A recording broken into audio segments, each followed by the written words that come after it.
जय हिंद दोस्तों।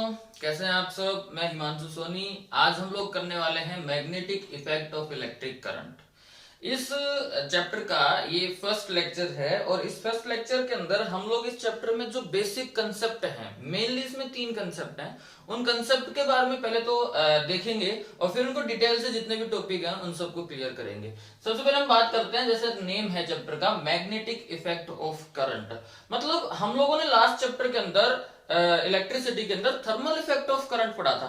मतलब जब भी किसी वायर के अंदर, किसी कंडक्टर के अंदर अगर करंट फ्लो होता है तो एक इफेक्ट जनरेट होता है वहां पे। अगर हम बात करें थर्मल इफेक्ट की तो वहां पे हीट जनरेट होती थी, तो उसको हम लोगों ने नाम दे दिया थर्मल इफेक्ट।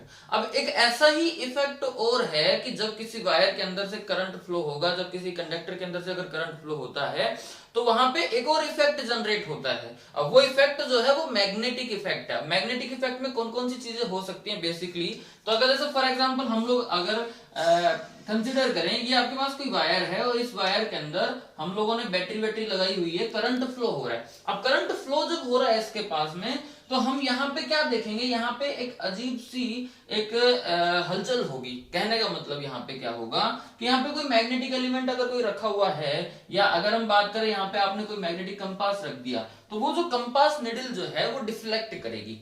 कब? जब इसके अंदर से क्या फ्लो होगा, करंट। मतलब क्या हुआ कि जब इसके अंदर से करंट फ्लो होता है तो एक मैग्नेटिक फील्ड जनरेट हो जाता है इसके आसपास।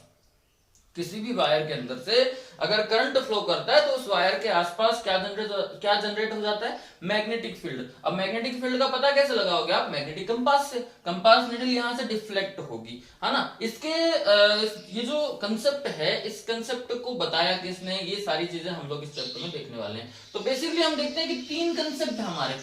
पहला कंसेप्ट क्या है, यही जैसा कि नाम है magnetic effect of electric current. इस कंसेप्ट में मेन चीज क्या होती है कि जब करंट फ्लो होता है किसी वायर के अंदर से तो वहां पे मैग्नेटिज्म जनरेट हो जाता है। हम लोग यहाँ पे अगर उसको बेसिकली देखना चाहें तो हम लोग थोड़ी देर के लिए ऐसा कंसिडर कर लेते हैं, मैग्नेटिज्म जनरेट हो जाता है। Magnetism generated due to current carrying wire. मतलब किसी करंट कैरिंग वायर के आसपास मैग्नेटिज्म में मैग्नेटिक फील्ड जो है वो जनरेट हो जाता है। अगर कहीं पे भी करंट फ्लो होगा तो उसके आसपास मैग्नेटिक फील्ड अपने आप वहां पे बन जाएगा।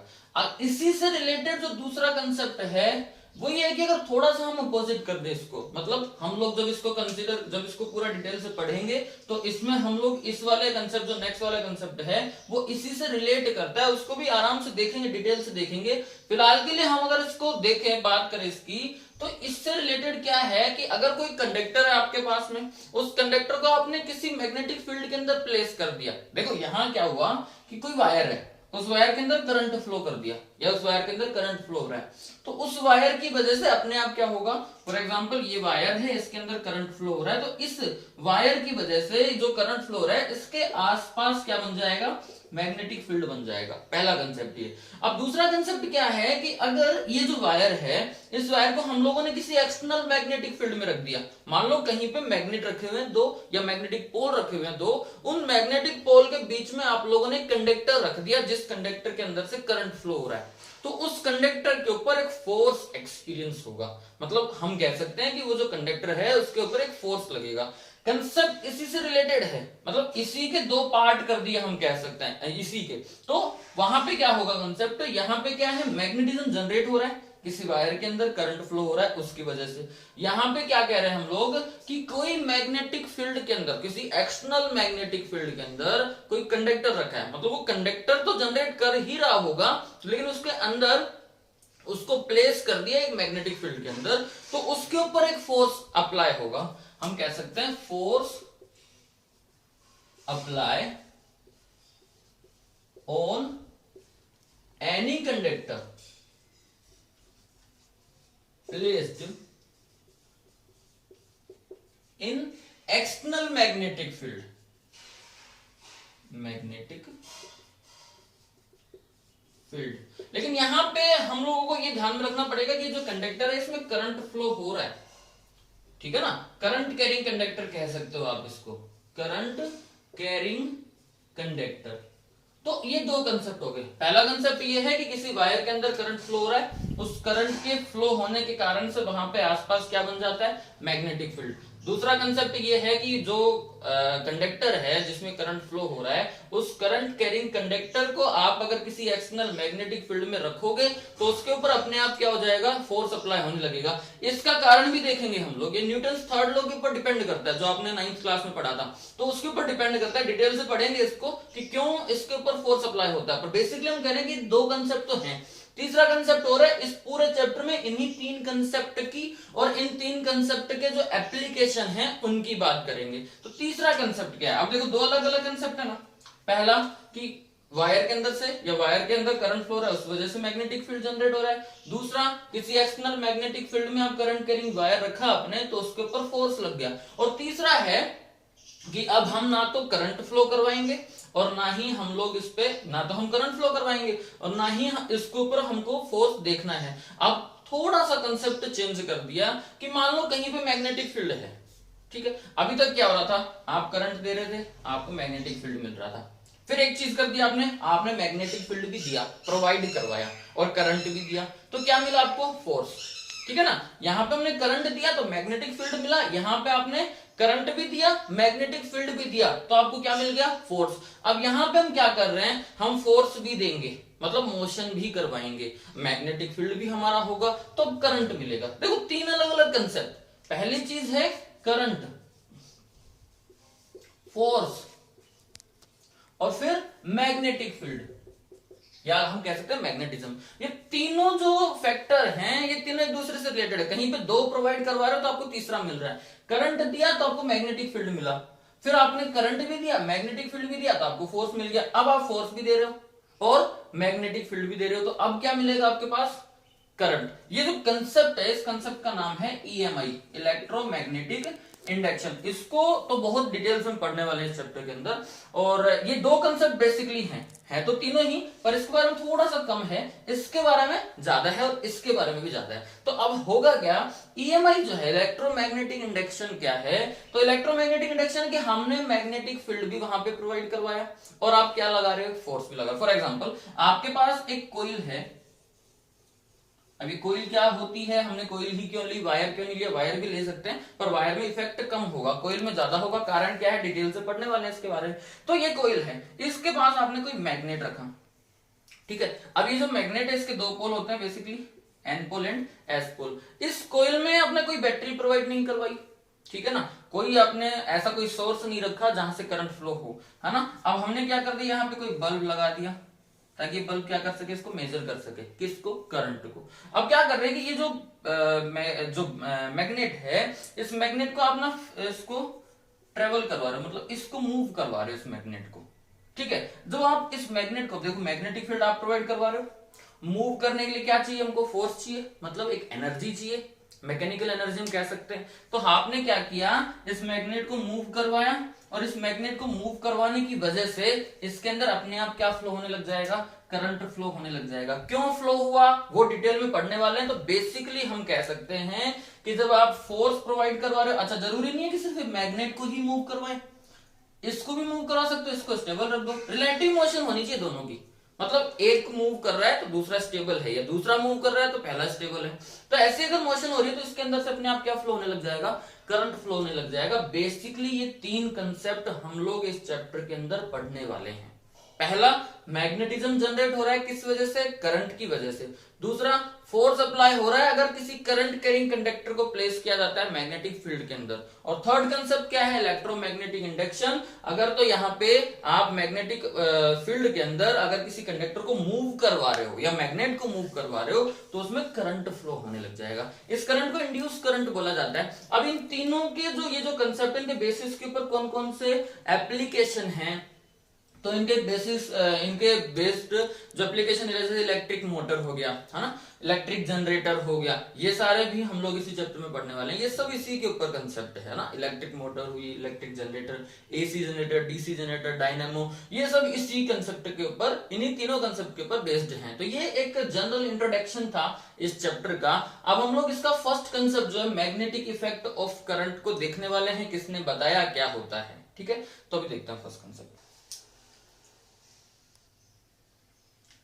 अब देखिए इसका जो फर्स्ट कंसेप्ट है मैग्नेटिक इफेक्ट ऑफ करंट, उसको देखते हैं। तो ये जो कंसेप्ट है, हमारे एक साइंटिस्ट थे हेंस ऑर्स्टेड, इन्होंने इस कंसेप्ट को इंट्रोड्यूस किया। मतलब हम ऐसा मानते हैं कि ऐसा हुआ होगा। इन्होंने क्या किया होगा कि जब ये कोई एक्सपेरिमेंट कर रहे होंगे किसी अपनी लैब के अंदर, तो फॉर एग्जांपल जैसे मान लेते हैं ये कोई कंडक्टर है आपके पास, इस कंडक्टर को आपने एक सर्किट में अप्लाई किया, ये बैटरी है। तो अभी जैसे मान लो जब तक आप स्विच को ऑन नहीं करते हो, आपने स्विच ऑन किया तो इसके अंदर क्या फ्लो होने लग गया, करंट फ्लो होने लग गया।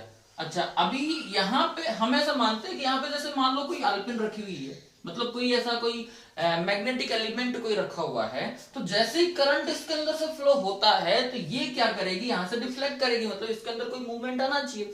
तो हम ऐसा सोचते हैं कि ओरस्टेड के साथ ऐसा हुआ होगा कि कोई आलपिन है यहाँ पे, इस आलपिन मतलब कोई ऐसा मैग्नेटिक एलिमेंट है, और जब इस कंडक्टर के अंदर से करंट फ्लो हो रहा है तो इसके अंदर डिफ्लेक्शन आ रहा है, मतलब ये इसके अंदर कुछ मूवमेंट हो रही है। कंफर्म करने के लिए अगर आप यहाँ पे क्या रख देते हो, कोई मैग्नेटिक कंपास रख देते हो, तो कोई मैग्नेटिक कंपास जैसे ही रखोगे वो मैग्नेटिक फील्ड को रिकॉग्नाइज करेगा, वो मैग्नेटिक फील्ड को क्या करेगा, मेजर करेगा। तो जैसे ही आप मैग्नेटिक कंपास रखते हो, उस मैग्नेटिक कंपास की जो निडल होती है वो ये बताती है आपको कि जो मैग्नेटिक फील्ड है यहाँ पे वो जनरेट होता है या नहीं होता, और अगर जनरेट होता है तो किस डायरेक्शन में होता है। ये दो चीजें। तो ऑर्स्टेड ने क्या बताया कि जब भी किसी कंडक्टर के अंदर से करंट फ्लो होगा तो उसके आसपास मैग्नेटिज्म बन जाएगा, और उस मैग्नेटिज्म को मेजर करने के लिए, डिटेक्ट करने के लिए यहाँ पे हमारे पास होती है एक magnetic compass needle.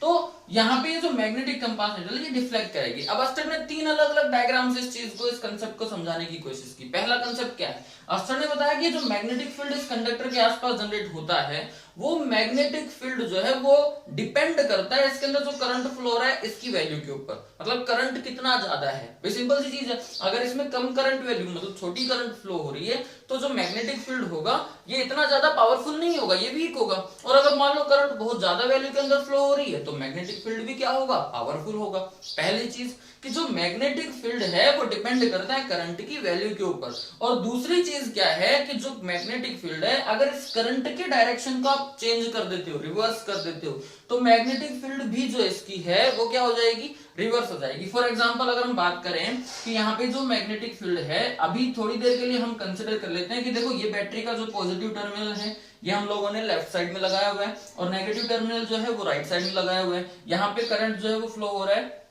Positive to negative. तो यहाँ पे आपने जो आपने जो मैग्नेटिक कंपास आपने लगाया, तो सपोज करते हैं उसकी जो निडल है ना वो ऐसे फ्लो हो रही है, मतलब उसका जो एन पोल है वो यहाँ बता रहा है और एस पोल जो उसका यहाँ पे बता रहा है। ठीक है, ये निडल हो गई उसकी कंपास की। अब हम क्या करते हैं कि अगर जैसे मान लो आपने स्विच को कर दिया ऑफ, स्विच को ऑफ कर दिया तो आपका जो करंट है ये फ्लो होना बंद हो जाएगा, मतलब करंट नहीं फ्लो हो रहा, और करंट फ्लो नहीं हो रहा तो इसका मतलब क्या हुआ, ये जो निडल थी जो यहाँ पे डिफ्लेक्ट हो रही थी इसका डिफ्लेक्शन बंद हो जाएगा, ये अपनी नॉर्मल स्टेट के अंदर आ जाएगी, जो भी इसकी नॉर्मल स्टेट है। अब ऑर्स्टेड ने क्या किया, इस टर्मिनल को कर दिया चेंज, मतलब जहां पे पॉजिटिव टर्मिनल था उसकी जगह पे नेगेटिव टर्मिनल लगा दिया, और जहां पे नेगेटिव टर्मिनल था उसकी जगह पे पॉजिटिव टर्मिनल लगा दिया, मतलब यहाँ पे हो गया नेगेटिव और यहाँ पे हो गया पॉजिटिव। अब करंट का डायरेक्शन जो है वो रिवर्स हो जाएगा, पहले करंट पॉजिटिव से नेगेटिव ऐसे जा रहा था, अब करंट जाएगा ऐसे। अगर स्विच ऑन कर दिया आपने तो अब करंट का डायरेक्शन क्या हो गया, ये। तो करंट का डायरेक्शन जब रिवर्स हो गया तो मैग्नेटिक फील्ड का डायरेक्शन भी क्या हो जाएगा, रिवर्स। मतलब जब करंट ऐसे जा रहा था तो ये निडल ऐसे थी यहाँ पे, अब करंट जब ऐसे हो गया, रिवर्स हो गया, तो निडल जो है वो ऐसे हो जाएगी, मतलब एन पोल जो है जो ऊपर बन रहा था पहले नीचे बनेगा, और एस पोल जो नीचे बन रहा था पहले अब ऊपर बनेगा। समझ में आ गई बात? कहने का मतलब क्या है, ऑर्स्टेड ने क्या बताया इस कंसेप्ट के बारे में कि magnetic field generated around a current carrying conductor, किसी करंट कैरिंग कंडक्टर के अंदर के आसपास मैग्नेटिक फील्ड जनरेट होता है। It depend upon the magnitude of electric current and the direction of electric current. ये दो अलग अलग मतलब हम कह सकते हैं इन दो फैक्टर के ऊपर मैग्नेटिक फील्ड जनरेट होता है। अब इसी को डिटेल से पढ़ेंगे कि मैग्नेटिक फील्ड के ऊपर अंदर कौन कौन से टॉपिक आते हैं। जैसे कि आपने बताया कि मैग्नेटिक फील्ड होता क्या है, मैग्नेटिक फील्ड अगर हम बात करें तो एक बार डिफाइन कर देते हैं मैग्नेटिक फील्ड को कि मैग्नेटिक फील्ड क्या होता है। फॉर एग्जांपल अगर मैं कहूं कि आपके पास कोई मैग्नेट है, देखो मैग्नेट जो होती है, अगर हम बात करें किसी नेचुरल मैग्नेट की, तो कोई नेचुरल मैग्नेट की कोई पर्टिकुलर शेप एक्चुअली होती नहीं है। मतलब अगर जहां से मिलते होंगे जमीन के अंदर से जो मैग्नेट मिलते हैं, जो भी स्टोन जिस टाइप के मिलते हैं, इनकी कोई पर्टिकुलर शेप होती नहीं है। तो जितने भी मैग्नेट जिनकी कोई पर्टिकुलर शेप होती है वो सब के सब आर्टिफिशियल मैग्नेट होते हैं, मतलब वो आर्टिफिशियल तरीके से बनाए जाते हैं। कैसे बनाए जाते हैं इस सब का डिटेल से जो है वो 12th क्लास में आपको मिलेगा।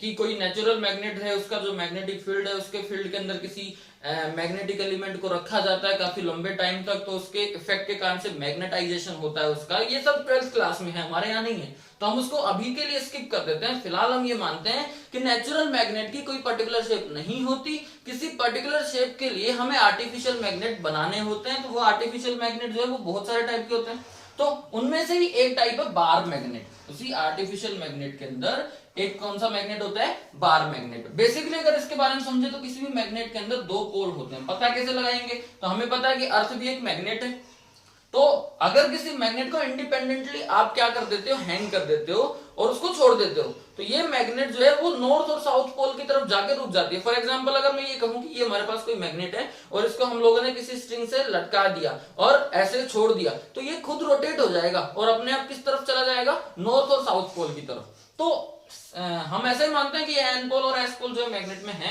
और ये बार मैग्नेट है। अच्छा, इसके आसपास कहीं पे भी, क्योंकि ये मैग्नेट है तो अपने आसपास क्या लगाएगा, भी कोई फोर्स लगाएगा, तो इसके आसपास किसी एरिया के अंदर हम कहते हैं यहाँ पे आप एक आलपिन लेके आते हो, ये क्या करेगा, इसको अट्रैक्ट करेगा, है ना। तो जहां पे भी इसके आसपास लेके आओगे ये उस मैग्नेटिक एलिमेंट को अट्रैक्ट करेगा। लेकिन अगर हम बात करें कि इसकी बेसिकली कोई रेंज तो होगी ना, कहां तक ये अपना फोर्स लगा पाएगा। आपने देखा भी होगा कोई मैग्नेट कि दो मैग्नेट हैं या किसी एक मैग्नेट के पास आप किसी आयरन की कोई भी ऑब्जेक्ट लेके आ रहे हो तो वो उसको अपने से चिपका लेता है, पर अगर उसको थोड़ा सा डिस्टेंस पे आपने रख दिया तो नहीं करता। मतलब कोई ना कोई पर्टिकुलर रेंज तो होगी ना जहां तक वो अपना क्या लगा पाएगा, फोर्स लगा पाएगा, डिटेक्ट कर पाएगा।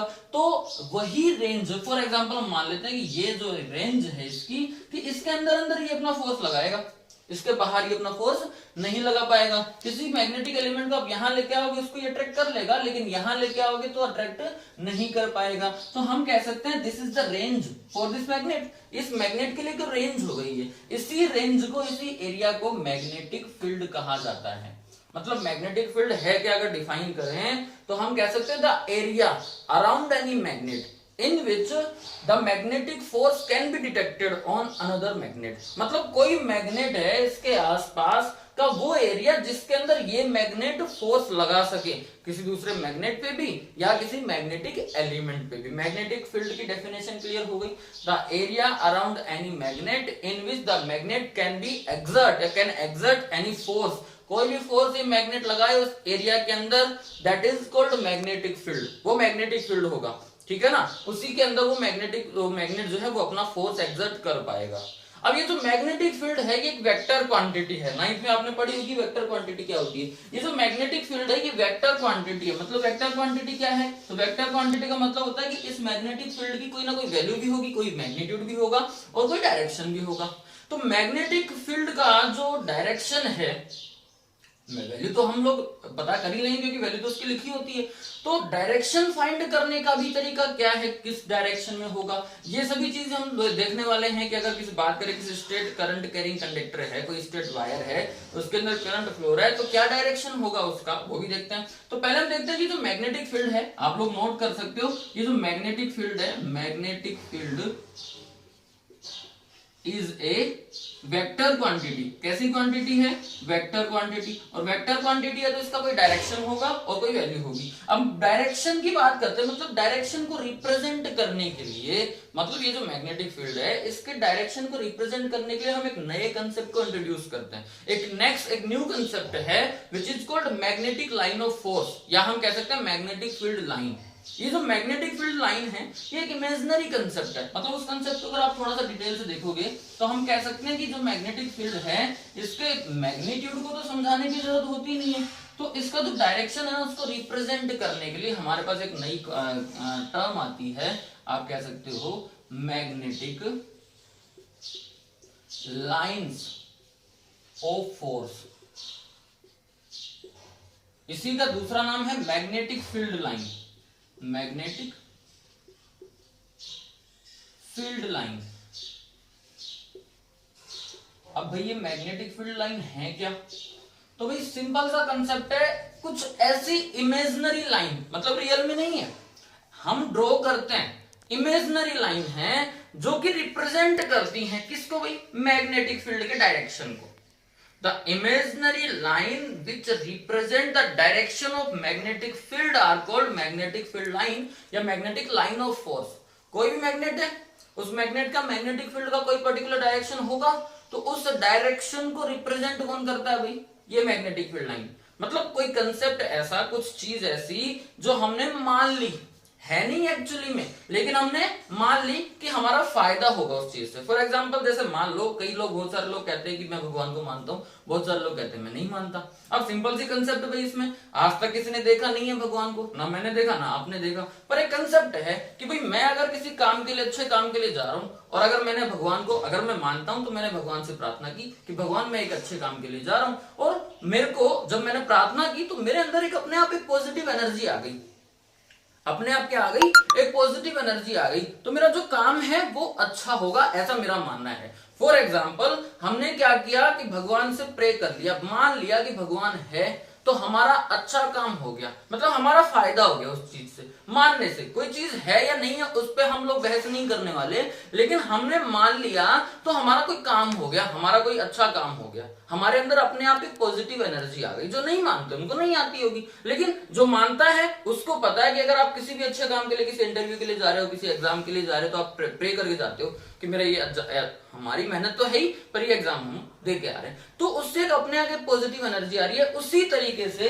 ये जो कंसेप्ट है, एक्चुअली में मैग्नेटिक फील्ड लाइन होती ही नहीं है, मैग्नेटिक फील्ड लाइन कोई होती ही नहीं है, लेकिन हमने इमेजिन कर लिया, imaginary concept. Magnetic field line are the imaginary line which represent the direction of magnetic field. कैसे रिप्रेजेंट करती है, तो देखो फॉर एग्जांपल मैं कह रहा हूं कि यहां पे आपके पास एक बार मैग्नेट है, ये इसका एन पोल हो गया और ये इसका एस पोल हो गया। अब सिंपल सी बात है कि भाई ये जो एन पोल है, कि मैग्नेट के जो दो पोल होते हैं, अगर सिमिलर पोल होते हैं तो वो एक दूसरे को रिपेल करते हैं, और अगर अपोजिट पोल है तो वो एक दूसरे को अट्रैक्ट करते हैं। अब हम कह रहे हैं कि ये हमारा क्या है, कोई बार मैग्नेट है। अब इस बार मैग्नेट के पास, इसके आसपास जो मैग्नेटिक फील्ड जनरेट होगा, उसका डायरेक्शन फाइंड करना है आपको। क्या फाइंड करना है, उसका डायरेक्शन। कैसे करें भी फाउंड, तो अब उसके लिए हमने बताया ना, मैग्नेटिक कंपास निडल जो होती है उसका पता लगाना है। तो फॉर एग्जांपल आपने यहाँ पे क्या रखा, मैग्नेटिक कंपास निडल रखी। अब मैग्नेटिक कंपास जो निडल है उसका जो डायरेक्शन होगा, वो डायरेक्शन किस तरफ होगा, तो ये क्या है, एन पोल। तो जाहिर सी बात है कि एन पोल को तो रिपेल करेगा, तो मतलब इस तरफ एन पोल तो होगा नहीं इसका, तो इसका क्या होगा, एस पोल, और इसका क्या होगा, एन पोल। समझ रहे हो बात को, कि मैग्नेटिक कंपास का ये जो इसका मैग्नेट का जो एन पोल है, ये एन पोल को तो रिपेल करेगा, अट्रैक्ट किसको करेगा, एस को। तो यहाँ पे कौन सा पोल हो गया, एस, और यहाँ पे कौन सा पोल हो गया, एन। जिस तरफ भी मैग्नेटिक कंपास का एन पोल होता है, उसी तरफ मैग्नेटिक फील्ड का डायरेक्शन होता है। मतलब अगर आप इस पॉइंट के ऊपर, अगर आप मैग्नेटिक फील्ड का डायरेक्शन देखोगे, तो ये डायरेक्शन हो गया टेंजेंट। जिस पॉइंट पे भी मैग्नेटिक फील्ड, मैग्नेटिक कंपास का एन पोल दिखाएगा, वही डायरेक्शन किसका हो गया, मैग्नेटिक फील्ड का। अब उसको रिप्रेजेंट करने के लिए लाइन ड्रॉ करेंगे। क्लियर है बात यहां तक। अब देखो यहाँ पे फॉर एग्जांपल अगर यहाँ पे चेक करोगे, तो यहाँ पे क्या होगा, एस पोल, यहाँ पे क्या होगा, एन पोल, तो डायरेक्शन अब ऐसे होना चाहिए। सेम कंसेप्ट रखते जाओगे, यहाँ पे रखोगे तो यहाँ पे आपकी बार एन पोल आ जाएगा, और यहाँ पे एस पोल, तो डायरेक्शन ऐसे होना चाहिए, मतलब मैग्नेटिक फील्ड का डायरेक्शन ऐसे होना चाहिए। इस तरीके से आप मैग्नेटिक फील्ड के डायरेक्शन को फाइंड करते हो, लेकिन बार बार तो लगा के देखेंगे नहीं। तो इसलिए हम क्या करते हैं, हम एक नया कंसेप्ट को इंट्रोड्यूस करते हैं, magnetic field line. In magnetic field line की डेफिनेशन मैंने नोट करवा दी, आप कर सकते हो। मैग्नेटिक फील्ड लाइन की जो डेफिनेशन है, अब हम क्या करते हैं, इसकी कुछ प्रॉपर्टियां। डेफिनेशन क्या है मैग्नेटिक फील्ड लाइन की, the imaginary line which represent the direction of magnetic field. Clear है ना, वो ऐसी इमेजिनरी लाइन जो डायरेक्शन को रिप्रेजेंट करती है। अब हम देखते हैं इसकी प्रॉपर्टी, तीन प्रॉपर्टी है इसकी तीन प्रॉपर्टी देख लेते हैं, ठीक है ना। प्रॉपर्टी क्या है कि ये जो मैग्नेटिक फील्ड लाइन है, इनकी कुछ स्पेशलिटी होती है। फॉर एग्जांपल क्या, फर्स्ट प्रॉपर्टी क्या होती है, देखो ये जो एन और एस पोल जो है, अब हम लोगों ने एन पोल मान लिया और ये एस पोल मान लिया।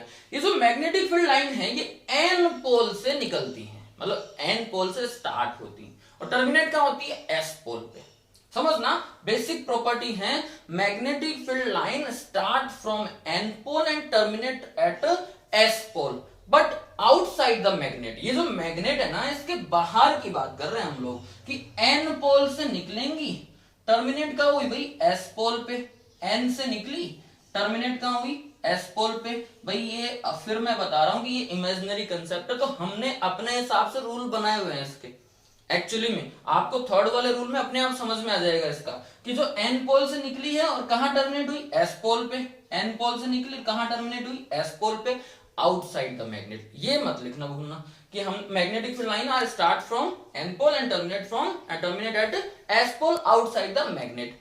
इनसाइड क्या होता है, अपोजिट होता है। इनसाइड क्या होगा, ये जो मैग्नेटिक फील्ड लाइन है इनसाइड एस से निकलेंगी और कहां टर्मिनेट होंगी, एन पे।